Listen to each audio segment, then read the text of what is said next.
اہل بیت رسول کے فضائل اور مناقب میں احادیث اور تاریخ کے کتابوں میں روایتوں کا ایک دفتر بھرا ہے جسے اگر ایک جگہ جمع کی جائے تو شاید ایک ایسی کتاب تصنیف ہو جائے گی جو کتابوں کی دنیا میں سب سے ضخیم ترین ہوگی۔ آل محمد کی بزرگی، فضیلت، واقعات، تعلیمات اور کرامات کا ایک ذخیرہ موجود ہے جو مسلمانوں کے لیے مشعل راہ اور ہدایت کا سرچشمہ ہے۔ اس ویڈیو میں ہم نبی صلی اللہ علیہ وسلم کی عطرت کے دو انمول پھول اور جگرگوشہ رسول حضرت امام حسن اور حسین علیہ السلام کے بچپن کے حالات اور واقعات کے متعلق جانیں گے۔ نیز نبی صلی اللہ علیہ وسلم اور صحابہ کرام کا حضرت امام حسن و حسین سے عقیدت اور محبت کے چند منتخب واقعات بھی پیش کی جائے گی۔ رمضان سن 3 ہجری کو مدینہ منورہ میں حضرت علی اور فاطمہ رضی اللہ تعالیٰ عنہ کے گھر امام حسن علیہ السلام کی پیدائش ہوتی ہے۔ نبی صلی اللہ علیہ وسلم کو جب خبر ملتی ہے تو آپ صلی اللہ علیہ وسلم تشریف لاتے ہیں اور اپنے نواسے کا نام حسن رکھتے ہیں، جبکہ شعبان 6 ہجری کو امام حسین علیہ السلام کی ولادت ہوئی۔ نبی صلی اللہ علیہ وسلم اپنے دونوں نواسوں کا نام حضرت ہارون علیہ السلام کے بیٹوں کے نام یعنی شبیر اور شبر کے نام پر رکھا، اور یہ ایسا نام تھا جسے اللہ نے اہل عرب کے ذہنوں سے چھپا رکھا تھا۔ آپ صلی اللہ علیہ وسلم نے فرمایا، حسن اور حسین جنتی ناموں میں سے 2 نام ہیں۔ امام حسن اور حسین نے امام الانبیاء محمد صلی اللہ علیہ وسلم کے آغوش رحمت میں پرورش پائی۔ نبی صلی اللہ علیہ وسلم نے خود اپنے دونوں نواسوں کی تربیت فرمائی۔ آپ کو اپنے نواسوں سے بے پناہ محبت تھی۔ حضرت انس روایت کرتے ہیں کہ نبی صلی اللہ علیہ وسلم جب سجدے میں ہوتے تو امام حسین آپ کے پشت پر سوار ہو جاتے، لہٰذا آپ اپنے سجدے کو طویل کر دیا کرتے تھے۔ ایک موقع پر جب آپ سے عرض کیا گیا کہ اے اللہ کے رسول، آپ نے سجدہ لمبا کیوں کر دیا تھا؟ تو آپ نے فرمایا، مجھ پر میرا بیٹا سوار تھا، اس لیے جلدی اٹھنا مناسب نہیں تھا۔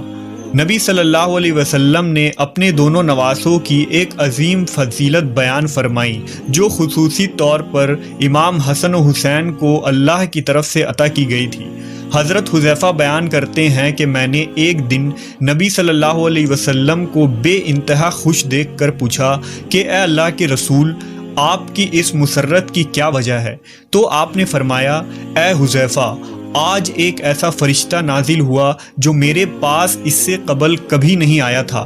اس نے مجھے میرے بچوں کے متعلق مبارکباد دی اور کہا کہ فاطمہ جنت کی عورتوں کی سردار ہے اور حسن اور حسین جنت کے جوانوں کے سردار ہیں۔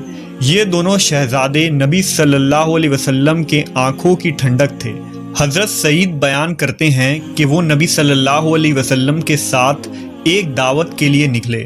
حضرت حسین رضی اللہ تعالیٰ عنہ گلی میں کھیل رہے تھے۔ نبی صلی اللہ علیہ وسلم لوگوں سے آگے بڑھے اور اپنے ہاتھ پھیلا دیے۔ امام حسین ادھر ادھر بھاگنے لگے۔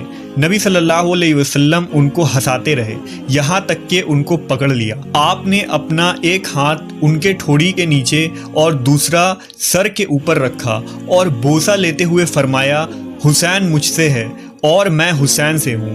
اللہ اس سے محبت رکھے جو حسین سے محبت رکھتا ہو، اور اس سے بغض رکھے جو حسین سے بغض رکھتا ہو۔ اس فرمان میں نبی صلی اللہ علیہ وسلم نے اپنی امت کو یہ اعلان کر دیا کہ امام حسین سے محبت ایمان والوں پر فرض ہے اور ان کا دشمن مومنوں کا دشمن ہے۔ ایک موقع پر آپ نے فرمایا، بے شک اللہ نے ہر نبی کی اولاد ان کی پشت سے پیدا کیا، اور بے شک اللہ نے میری اولاد علی کی پشت سے پیدا فرمایا۔ ایک دن رسول اللہ صلی اللہ علیہ وسلم حضرت حسن رضی اللہ تعالیٰ عنہ کو ساتھ لے کر مسجد کی طرف نکلے، اور حسن علیہ السلام اس وقت چھوٹے سے بچے تھے۔ رسول اللہ مسجد میں ممبر پر چڑھے اور لوگوں کو بتایا کہ ان کا یہ بیٹا سردار ہے جو روئے زمین پر پائے جانے والے سب سے معزز گھرانے سے تعلق رکھتا ہے، اور بے شک اللہ اس کے ذریعہ مسلمانوں کی 2 بڑی جماعتوں میں صلح کروائے گا۔ امام حسن کی برکت سے اللہ ان 2 جماعتوں کو آپس میں ملا دے گا اور جنگ اور لڑائی کا خاتمہ ہوگا۔ امام حسن اور حسین علیہ السلام کی ہستی کو اللہ نے آخرت اور دنیا میں بلند کر دیا۔ ان دو شہزادوں کا بچپن نہایت ہی فقر اور تنگ دستی میں گزری، باوجود اس کے آل محمد ہمیشہ ثابت قدم رہے اور اللہ کی طرف سے انہیں ہمیشہ غیبی مدد آتی رہی۔ لہٰذا روایتوں میں آتا ہے کہ ایک دفعہ جب عید کا چاند نکلا تو دونوں شہزادے حضرت فاطمہ رضی اللہ تعالی عنہا کے پاس آئے اور کہنے لگے، امی جان، کل عید ہے، کل مدینہ کے بچے نئے نئے کپڑے پہنیں گے، کیا ہم نئے کپڑے نہیں پہنیں گے؟ حضرت فاطمہ بہت پریشان ہوئی اور اپنے لخت جگر کو دلاسا دیا کہ ان کے لیے بھی اللہ کپڑوں کا انتظام ضرور فرمائے گا۔ آپ نے نماز ادا کی اور اللہ سے دعا کی کہ کچھ ہی لمحوں میں کسی نے دروازے پر دستک دیا۔ پوچھا کون ہے؟ کہا میں اہل بیت کا درزی ہوں، شہزادوں کے لیے کپڑے لے کر آیا ہوں۔ لہٰذا آپ نے کپڑے لے لیے۔ جب نبی صلی اللہ علیہ وسلم نے صبح حسن و حسین کو نئے کپڑے پہنے دیکھا تو فرمایا، اے فاطمہ، کیا تم جانتی ہو یہ کپڑے کہاں سے آئے ہیں؟ عرض کیا، ابا جان آپ ہی بتا دیں۔ آپ نے فرمایا، یہ کپڑے جنت سے آئے ہیں اور وہ شخص جو کپڑے لے کر آیا تھا جبرائیل امین تھے۔ صحابہ کرام اور خلفائے راشدین بھی حسنین علیہ السلام سے بے پناہ محبت و عقیدت رکھتے تھے اور ان کی عزت و توقیر فرماتے۔ لہٰذا ایک روایت کے مطابق جب حضرت عمر ابن خطاب رضی اللہ تعالیٰ عنہ خلیفۃ المسلمین تھے تو آپ ایک دن منبر رسول پر خطبہ دے رہے تھے۔ حضرت امام حسین علیہ السلام آپ کے پاس آئے اور ان سے کہا کہ آپ میرے نانا کے منبر سے نیچے اتر جائیں اور اپنے والد کے منبر پر تشریف لے جائیں۔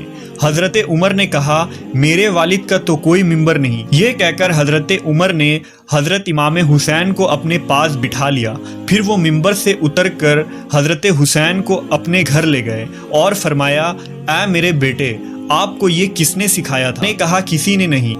حضرت عمر نے فرمایا، اگر آپ ہمارے پاس آیا جایا کریں تو بہت اچھا ہوگا۔ چنانچہ حضرت امام حسین ایک دن ان کے گھر گئے تو حضرت عمر حضرت معاویہ سے تنہائی میں گفتگو کر رہے تھے۔ حضرت امام حسین نے دیکھا کہ حضرت ابن عمر دروازے پر کھڑے ہیں۔ حضرت ابن عمر نے امام حسین کو اندر جانے کی اجازت نہیں دی، اس لیے وہ واپس چلے گئے۔ بعد میں جب حضرت عمر سے ان کی ملاقات ہوئی تو آپ نے فرمایا، اے میرے بیٹے حسین، آپ ہمارے پاس آتے کیوں نہیں؟ لہذا حضرت حسین نے فرمایا، میں ایک دن آیا تھا اور آپ مصروف تھے، مگر آپ کے صاحبزادے ابن عمر نے مجھے اجازت نہیں دی تو میں واپس چلا گیا۔ اس پر حضرت عمر نے فرمایا، نہیں، آپ تو عبداللہ ابن عمر سے زیادہ اجازت کے حقدار ہیں، کیونکہ ہمارے سروں پر جو یہ تاج شرافت ہے یہ سب کچھ اللہ تعالیٰ نے آپ کے گھرانہ کی برکت سے ہی دیا ہے۔ اور پھر حضرت امام حسین کے سر پر حضرت عمر نے شفقت سے ہاتھ رکھا۔ اسی طرح مورخین نے لکھا کہ حضرت عمر رضی اللہ تعالیٰ عنہ نے حضرت امام حسین کا وظیفہ اپنے بیٹوں سے بھی بڑھا چڑھا کر رکھا تھا۔ اس پر حضرت عبداللہ ابن عمر نے اپنے والد حضرت عمر سے ایک موقع پر شکوہ کیا کہ آپ مجھے حسین سے کم وظیفہ دیتے ہیں، حالانکہ ہم دونوں کو برابر وظیفہ ملنا چاہیے۔ روایت میں آتا ہے کہ حضرت عمر نے ان پر ناراضگی کا اظہار کیا اور فرمایا کہ تم حسین کے ساتھ برابری کی بات کیسے کر رہے ہو؟ تم عمر کے بیٹے ہو اور وہ رسول اللہ کے نواسے ہیں۔ اگر آج تمہارا باپ امیر المومنین ہے تو حسین کے نانا کی برکت سے ہے، اس لیے اس سوچ کو ذہن سے نکال دو۔ اسی طرح ایک روایت کے مطابق حضرت عمر کے پاس مدینہ میں شاہ ایران کے خزانے بطور مال غنیمت کے پیش کیے گئے۔ حضرت عمر نے اس کے متعلق صحابہ سے مشورہ کیا کہ اس کو کس طرح تقسیم کیا جائے، یعنی کس پیمانے سے ماپ کر یا ہاتھوں کی ہتھیلیوں سے اندازہ کر کے تقسیم کیا جائے۔ حضرت علی نے فرمایا، ہاتھوں کی ہتھیلیوں سے دینا زیادہ بہتر ہے۔ لہٰذا حضرت عمر نے سب سے پہلے حضرت حسن کو اس طرح دیا اور اس کے بعد حضرت حسین کو بلا کر اسی طرح سے عنایت فرمایا اور اس کے بعد لوگوں کو بلا بلا کر دینا شروع کیا۔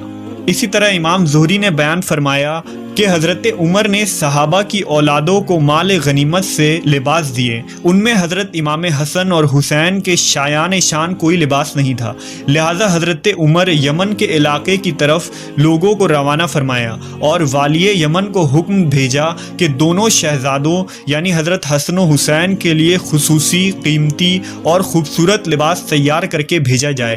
جب یہ لباس وہاں سے تیار ہو کر آیا اور ان دونوں شہزادوں نے پہنا تو اس وقت حضرت عمر نے ان کو دیکھ کر فرمایا، اب مجھے دلی خوشی ہوئی۔